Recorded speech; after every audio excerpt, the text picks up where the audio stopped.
Boa tarde, professora, parabéns e muito obrigada. Temos muita coisa para conversar ainda. Bom, boa tarde, gente. Para mim é um prazer estar aqui em Itu hoje. Itu tem um significado gigantesco para a gente no Senar, porque a gente fez aqui o projeto piloto, quando a gente foi lançar o programa de turismo rural. Muita coisa aconteceu aqui, a gente tem muitas propriedades que a gente trabalhou. João, hoje eu pus até umas fotos suas aí, tá? Bom, e agradeço a Márcia pelo convite, porque São Bento também foi um dos primeiros lugares que a gente começou com o trabalho do Senar. Então, também tem alguma coisa de São Bento do Sapucaí aqui. Tudo que a gente tem feito desde 2003 com o Senar. Então, assim, o Senar é Serviço Nacional de Aprendizagem Rural. Eu estou no Senar desde 2001, quando a gente tinha uma parceria com o Sebrae ainda. Então, a metodologia era do Sebrae, depois a gente adotou uma metodologia do Sul, e aí, em 2006, a gente desenvolveu essa metodologia. E a gente vem aplicando isso até hoje. E é interessante porque, na sua fala, eu via muita coisa do que a gente está vivendo, e hoje, na hora do almoço, eu estava conversando com a Alexandra, do Sindicato Rural, e eu falei para ela, nossa, esse ano a gente está reescrevendo esse material, e quanta coisa mudou, né, de 2006 para cá, ou de 2001 para cá. Mas uma coisa ainda não mudou. Sabe o que é? É o nosso poder de convencimento de que o produtor rural ele tem um bom produto. Então, até a gente convencer ele que, nossa, a gente tem coisas muito legais, vocês têm coisas lindas, e aí a gente acaba emprestando um pouco o nosso olhar, né? E nesse percurso todo, esse ano eu estou com 6 municípios no estado de São Paulo. Ano passado, aí, na sua fala, eu estava pensando um pouco. Ano passado, eu estava com Franca, né? E esse ano eu retomei Franca de novo. Ano passado, eu trabalhei o ciclo do café em Franca, ligado ao primeiro ciclo do café, né?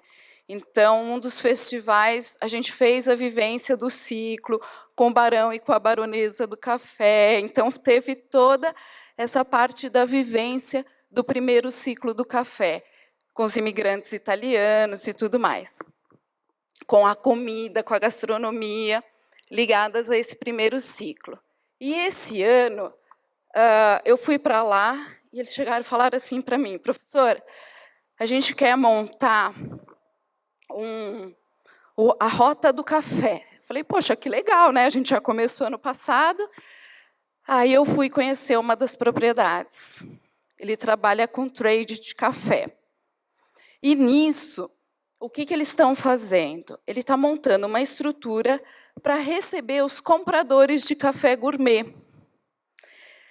E eu falei, cara, que delícia, né? Esse ano a gente já está pensando num festival gastronômico totalmente diferente, né? Ligado ao como fazer o café. Então, ele está abrindo um espaço para baristas. É uma coisa assim, que é outra vivência. Aí ele falou assim, olha, eu vou colocar aqui um terreiro, só que o terreiro que eu conheço são os terreiros das fazendas, né, que é no chão e tal. Ele falou, não, meu terreiro é suspenso. Então, é uma outra maneira até de enxergar o turismo rural. Aí, na hora que eu olhei, eu falei, cara, agora eu vou trabalhar com uma outra estrutura de café, né? E a terceira onda do café. E a terceira onda que eles estão vivendo lá, só que eles nem se davam conta da importância do café, porque ficou um tempo que teve a crise do café e tal, muitos produtores desistiram do café e alguns resolveram transformar as propriedades e selecionar os grãos. Então, assim, Para mim, está sendo um grande prazer poder participar disso aí tudo, né? E está sendo uma mudança realmente de paradigmas, porque eu sou muito ligada a essa questão do turismo rural raiz, né? Que é voltada para a cultura, né? Então, assim, isso me encanta imensamente, assim como trabalhar toda a parte histórico e cultural da propriedade. Tá? Bom, só um parênteses. E aí, né, eu vim também para falar um pouquinho do que a gente tem feito no Estado com o Senar. A gente tem o programa, que são 10 meses, que a gente acompanha os produtores rurais, né? E a gente tem os cursos pontuais. Esses cursos também foi uma demanda que surgiu depois, que as pessoas passavam pelo programa, e a gente também está rodando com ele, que é o turismo pedagógico, né? A monitoria e a comercialização. Então, com isso tudo, a gente tem percebido também essa mudança. Esse ano eu estou com 7 barras, e assim, eu sempre estive nas regiões mais ricas. E do ano ano retrasado, eu já comecei a atender o Vale do Ribeira, né? E eu fiquei assim encantadíssima com o tipo de estrutura, que é um outro tipo de turismo rural. Então, também é um novo desafio desenvolver o turismo rural no Vale do Ribeira. Aí é um outro olhar também, que também aí já passa por outras questões e que são desafios assim super legais, né?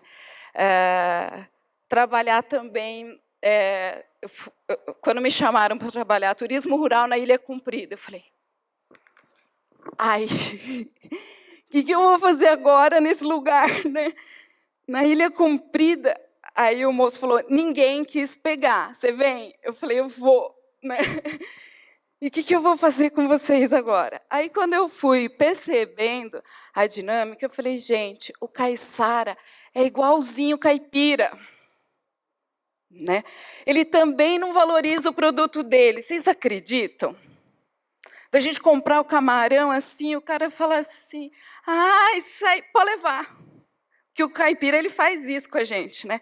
Você pergunta, quanto é? Leva que está perdendo. Né? E o caiçara faz a mesma coisa. Manjuba, gente, eu comprei a R$3 o quilo. Eu falei, gente, R$3 o quilo não paga o que o cara saiu para o mar. Né? Então, essa falta de valorização com quem produz. Né? Esse ano eu também estou em São Lourenço. Eles têm uma produção de cogumelos, e eu amo cogumelo. Só que aí eu cheguei no produtor e falei, quanto custa? R$13 o quilo. Eu falei, R$13 a gente paga numa bandejinha de 200 gramas no mercado. Então, a gente vê que aí eu falei, não, a gente vai implantar a rota do cogumelo aqui, pelo amor de Deus. Né? Tem tanta coisa legal, né, para fazer na rota do cogumelo, você trabalhar com os meios de destaque. Aí um aluno meu ontem, de noite, tinha me mandado, professora, eu fui chamado para fazer um evento e me pediram para eu levar, é lá de São Bento, Sapucaí, pediram para eu levar o shiitake. Eu pensei em fazer risoto. Eu falei, ixi, o risoto você tem que fazer na hora, se não tiver prática é meio complicado. Aí eu peguei, pensei, e eu tinha feito um teste com eles lá, de fundir de shiitake. Fica bom o trem. Aí eu fiquei, ontem de noite eu não conseguia dormir, porque eu estava pensando que solução que eu ia dar para ele. Né? Eu falei, Guga, faz o seguinte, manda fazer mini pão italiano. Corta o pão, você vai rechear com aquele fondue de queijo. E aí, na hora, você já deixa separado. Por quê? Para fazer o fondue de shiitake, eu não posso usar os grandes, que é padrão. Eu tenho que usar a perda de produção, que é fora do padrão. O pequenininho. Eu falei, aí você vai colocar isso no mercado. Né? Então, você vai pegar os pequenininhos, vai passar ele na manteiga na hora e montar nisso aí. Aí ele olhou para mim e falou assim, nossa senhora, vai ficar bom esse negócio. Eu falei, vai mesmo. Aí eu falava, gente, eu não consigo nem dormir direito, porque eu fico pensando, às vezes, na solução, né, que o cara pode ter, porque ele tem muitas possibilidades. E eu falo, é só a forma de vender. Porque isso aí, para ele, o fora de padrão é perda para o grande mercado. Mas, para isso que a gente quer fazer, não é. Né? Que é o agregar valor à propriedade. Tá? E é agregar valor ao produto dele. Né? Então, trabalhar isso é sempre o grande desafio. Mas a primeira coisa é a gente fazer o cara acreditar que o produto dele é bom. Né? Eu pus a propriedade do João nas fotos finais, porque, por uma atividade que a gente fez lá, de um curso de turismo pedagógico que eu dei aqui, acho que ano passado, ano retrasado, eu mudei as características do festival gastronômico que a gente faz dentro do Senar. Né?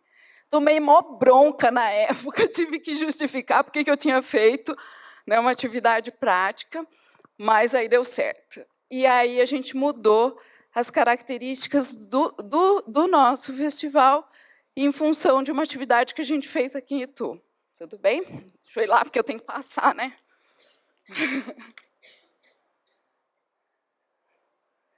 Bom, então, eu já falei um monte de coisa, mas eu represento, né, o Senar. Né?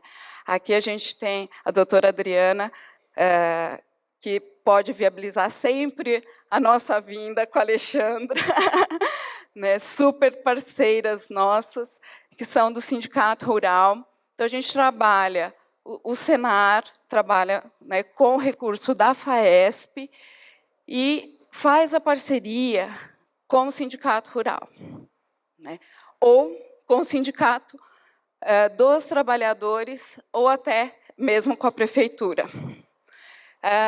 Para a gente, é muito mais fácil trabalhar com o Sindicato Rural. Né? Por quê? Porque os recursos chegam muito mais rápido. Eu trabalho com 2 prefeituras esse ano, com a de Ilha e com Jambeiro. Então, assim, aí toda a minha programação dá uma mudadinha por conta de licitação, para a gente conseguir fazer e desenvolver os módulos. Né? Ai, obrigada.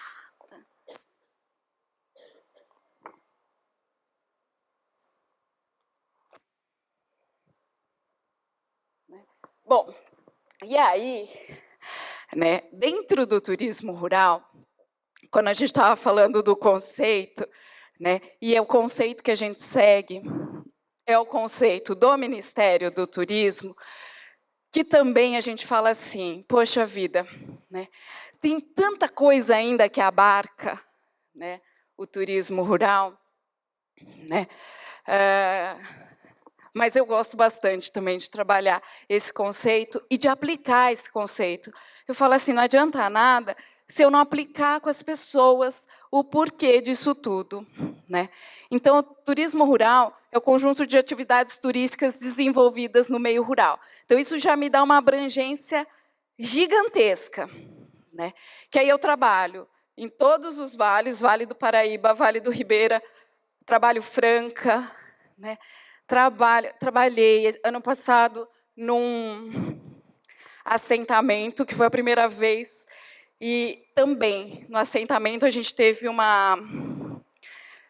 Assim, o fazer eles acreditarem que podiam abrir a propriedade também foi um trabalho gigantesco, e aí tirar essa ideia também dos arruaceiros e da coisa toda, também a gente fez todo um trabalho. Eu falei, olha, que coisa bonita se a gente for pensar nisso enquanto um movimento social. Então, assim, você pode trabalhar com o turismo técnico-científico. E foi isso que a gente acabou construindo com eles. Eles falaram, olha, vem sim. Muita gente de faculdade, sociólogos e antropólogos fazerem estudos aqui com a gente. Vem agrônomos. Eu falei, pois é, esse é o mercado também, dentro do turismo rural. Comprometidos com a produção agropecuária. Isso é a coisa que, com os neo-rurais, é o que é mais difícil. Eu estou com uma turma esse ano que é basicamente de neo-rurais. E aí, quando eu comecei a trabalhar os conceitos de turismo rural, eles olharam para mim e falaram assim, nossa, professora, a gente veio para cá, mas eu nunca tinha pensado sobre esse aspecto. Eu tenho uma moça que ela falou assim, ela montou a propriedade dela, ela construiu toda a parte nova, exatamente como uma casa de condomínio. E a parte que era rural, que tem o fogão a lenha, a casinha de taipa, ela estava para derrubar. Quando eu fui lá, eu falei, essa é a melhor parte da história, e você quer derrubar? Ela falou assim, é? E aí a gente foi conversando. Ela falou, professora, e antes de eu chegar na propriedade, ela falou, eu mandei fazer um muro de 3 metros de altura cercando a propriedade. Eu falei, e o que pessoa que está saindo de São Paulo vai fazer lá? Ela falou, eu cozinho, sim, na panela elétrica. Eu falei assim, e qual a experiência que a gente vai oferecer para esse turista? O que de diferente você vai oferecer para ele? Aí eu falei, pois é. Ela falou, eu não tinha pensado nisso. Eu falei, então, a gente tem que pensar, se a gente sai de São Paulo, se São Paulo sai da gente. E como que eu vou trabalhar o turismo rural aí? Ela falou, Aí a gente foi na propriedade, eu achei esse canto, e aí agora a gente está começando uma conversação com ela para ver quais são as possibilidades da gente trabalhar essa propriedade. Então, comprometidos com a produção agropecuária, agregando valor a produtos e serviços. Poxa, ano passado eu tive uma senhora que eu falo que são as grandes experiências da vida da gente. Lá em Registro, por muito tempo, as fazendas produtivas de chá ficaram abandonadas. E aí eu fui trabalhar com uma propriedade que a filha da dona que resolveu resgatar a produção artesanal de chá estava fazendo curso para a gente implantar o turismo rural lá. E foi uma experiência assim, que para mim foi mágica, porque eu trabalho muito com o caipira. E aí eu fui trabalhar em Registro, e Registro tem uma colonização japonesa muito forte. E a gente foi trabalhar o turismo rural exatamente nessa propriedade. A senhorinha abriu a produção de chá quando ela tinha 80 anos. Ela resgatou. Agora ela está saindo aí no Globo Rural, está aparecendo em alguns cantos. E hoje ela tem 93 anos e está investindo também na meliponicultura. E foi super legal, porque aí eu falei, gente, eu também não sabia de onde surgia o chá, o chá preto. Aí, quando eu fui colher o chá, que aí você veste a roupinha, a cesta de chá e tal, eu falei, que delícia, vamos abrir, sim. E montamos a primeira casa de chá do Vale do Ribeira lá. Então, a gente faz todo o roteiro do chá, e aí tinha uma outra senhora que também tinha um chazal abandonado, e aí eles resolveram fazer uma outra proposta de um sistema agroflorestal. Aí ela foi para o Japão para pegar a tecnologia do chá verde. Então, assim, aí é totalmente diferente também. Aí eu falei, gente, é tanta coisa novas que vão surgindo, né? Aí eu trabalhei lá toda a colonização japonesa, né? Então, apesar de não parecer, eu sou japonesa. Não, eu sou descendente. Mas trabalhar agregando valor àqueles produtos que às vezes estavam abandonados e que as pessoas não davam muito valor, gente. E ver essas pessoas recebendo o turista, eles estão criando a rota do chá lá também. Então, assim, é encantador. E é por isso que às vezes eu olho e, ouvindo a sua fala, eu falo, realmente, o turismo rural, ele tem milhões de possibilidades. E, às vezes, trabalhar o conceito todo é um desafio, né? Resgatando e promovendo o patrimônio cultural, e aí eu me apego pra caramba nesse patrimônio cultural. E, às vezes, brigo até, por conta de que eu acredito muito que a gente não preserve os nossos patrimônios culturais. A gente não valoriza efetivamente. Eu falo que eu aprendo história do Brasil todos os dias, dando curso de turismo rural, né? Lá na fazenda do seu Luiz, eu já vi documentos maravilhosos, né? Nessas propriedades todas. E, às vezes, eu falo, gente, e a gente aprende tanto, né? E nem quando ele me contou a história do porquê a senzala lá era de um jeito, né? Que não era senzala de acasalamento. Eu pensei e falei, nossa senhora, né? Nunca tinha pensado que tinha senzala diferente do que daqueles livros de história, né? E aí surge um monte de questões e questionamentos que eu acho que são super legais. E muita gente não valoriza esse patrimônio histórico e cultural, né? Quando eu falei do João, e que mudou essa questão, é que, assim, a gente fez uma proposta, né, que eu falei, poxa vida, João, você já trabalha, né, com o turismo pedagógico, mas e a vivência em torno, né, dos bandeirantes? Né? Como que é a comida bandeirista? E isso foi uma coisa que a gente começou a discutir.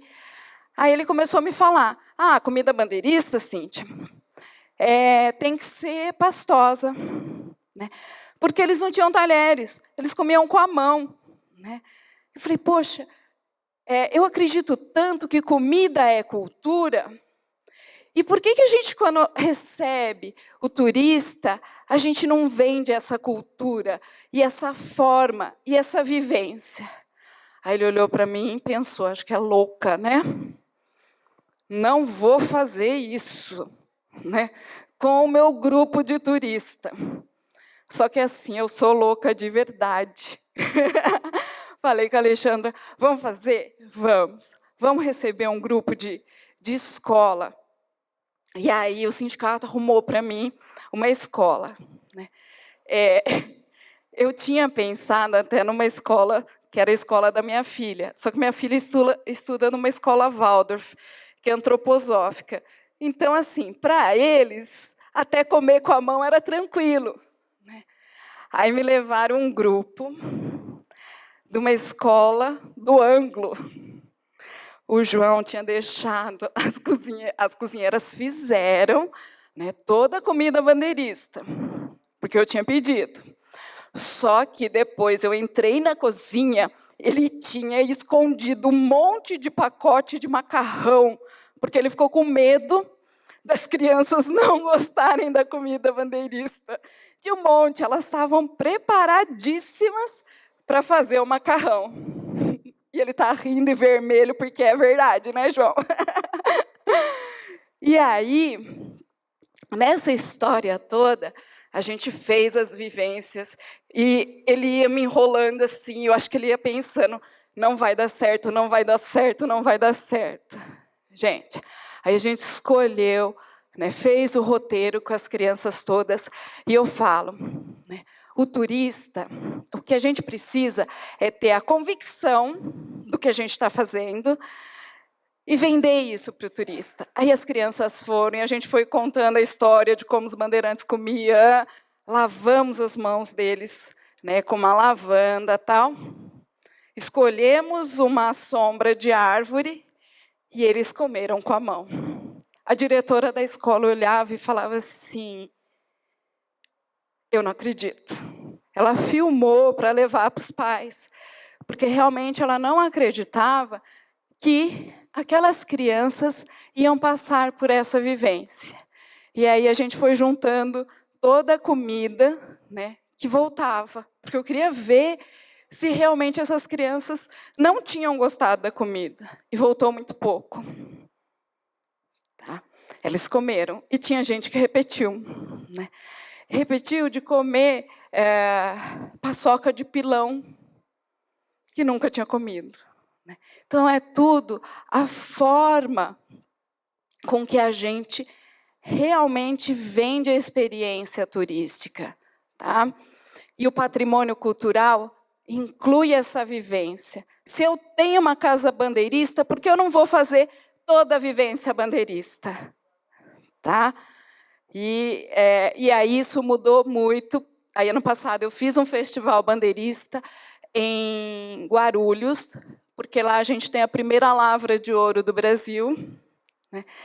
E toda a história está passando uma parte da rota por ali. E tal. Então, assim, a gente fez realmente essa vivência bandeirista em função de um trabalho de turismo pedagógico que a gente tinha feito aqui. Né? E o patrimônio natural, né? Que isso também, né, é gigante para a gente poder trabalhar dentro das propriedades. Né? Então, essa questão hoje da agrofloresta, dos punks, né, que são os produtos alimentícios não convencionais, está ganhando uma força super grande. Né? Então, lá no Vale do Ribeira, a gente também... Aí um festival cultural gastronômico que a gente vai fazer lá vai ser a base de punks. Né? Eu falei assim, o Senar ainda nem está sabendo, né, que eu estou mudando as características do programa em si.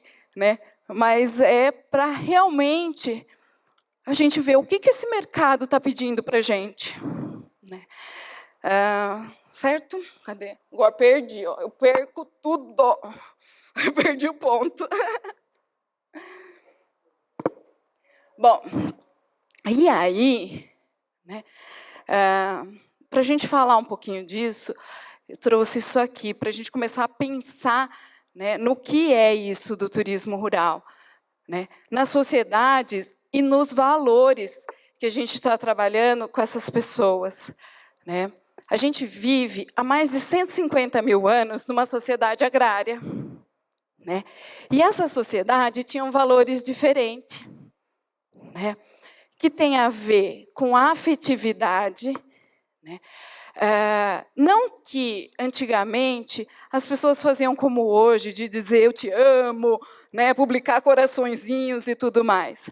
Mas é uma afetividade muito mais do sentar à beira de um fogão a lenha, né? Conversar, sentar-se à mesa e trocar, né? Trocar a experiência. E, muitas vezes, o saber, né? O saber dos mais velhos. Então, isso aqui tinha um valor muito grande para as pessoas. Né? E o valor era... A família também tinha muito valor. Tanto é que era, inclusive, valor financeiro, né? De mão de obra. Outro dia, eu tenho um sobrinho de 19 anos, aí ele estava todo questionador, ele falou, tia, por que antigamente as pessoas tinham tantos filhos? Eu falei, amor, Você pensou que antigamente todas essas pessoas trabalhavam, as crianças trabalhavam, era mão de obra, né? E as famílias, os filhos se casavam e continuavam nas fazendas, né? Então a família era a base e todo o dinheiro que eles ganhavam, eles acabavam comprando em terras, tá? Isso aí tinha valor antigamente, né? Mas aí a gente passa por um processo, né, de ruptura, que a gente chama de revolução industrial. E aí, nessa revolução industrial, a gente passa para outros valores, né? São os bens, a sociedade e o urbano, né? E com isso, eu sempre falo, não que a gente vai excluir uma coisa ou outra, mas nesse momento a gente acabou fazendo isso, valorizando muito mais essas questões do que, né, essas outras aqui. E hoje a gente vive nessa sociedade globalizada, né, que é a sociedade da informação, né? E o turista, ele viaja para voltar, né? E ele volta, ele quer voltar para muitos desses valores, né? E a gente não acredita que nada disso deva ser excluído e que o produtor rural ele usa a tecnologia e deve usar a tecnologia, deve ter, né, seus bens e tudo mais, mas saber que a nossa base ela já foi constituída há muito tempo, tá? Bom, vou passar algumas coisas aqui, né? Assim, o nosso foco é o produtor rural. Deixa eu só. E o nosso objetivo é fazer com que quem queira trabalhar com turismo rural tenha condições, né, com plano de negócios, com a profissionalização das pessoas que trabalham com ele. Porque eu falo assim, gente, outro dia eu estava dando curso de meios de hospedagem, e falei, olha só, né, como as pessoas não valorizam a mão de obra. Primeiro porque não treina. Aí depois fala assim, professora, aqui é muito ruim a mão de obra. Eu falo, mas você treinou? Porque precisa dar capacitação para as pessoas, né, de como arrumar uma cama. Porque o meu padrão é um, o do outro é outra. Então, qual né, a maneira que essa camareira vai fazer a cama, né? Como que a gente vai fazer tudo isso? E aí eu estava dando curso na ilha e falando sobre isso, e uma das moças virou para mim e falou assim, professora, verdade, eu mesmo que faço a cama, né? Eu falei assim, olha, gente, ela está falando que ela faz a cama, né? Era a dona da pousada. Eu falei, só que assim, tem uma outra coisa que mostra o nosso não valorizar o funcionário. É desde não oferecer um uniforme adequado. Sabe por quê? Porque a moça que vai fazer a limpeza, gente, vocês acham que elas vêm bonitinha, arrumadinha? Não. A moça da limpeza, ela vem vestida como a coisa mais horrorosa do universo, gente. Porque a moça da limpeza, ela vem com a roupa até da última eleição, sabe aquela camiseta, a pior, desbotada, né?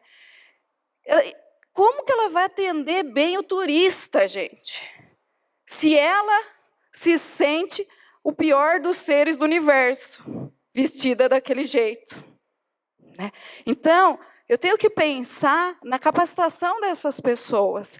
E é isso que a gente começa a fazer o produtor rural pensar, né?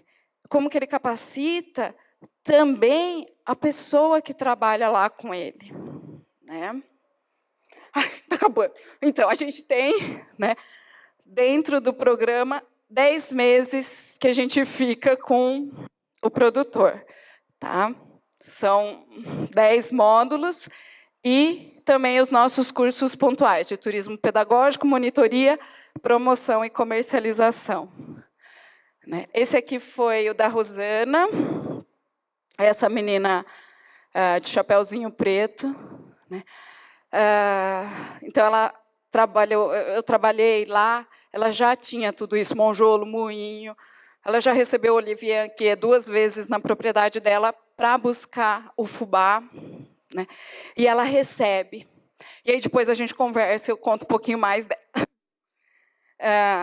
A gente montou lá o Café da Roça, né? Nessa época, ela queria algumas coisas assim, e aí eu falava, Rosana, você tem que fazer algumas vivências, né? Colocar canequinha de ágata, alguma coisa assim. E aí depois ela se transformou nisso tudo.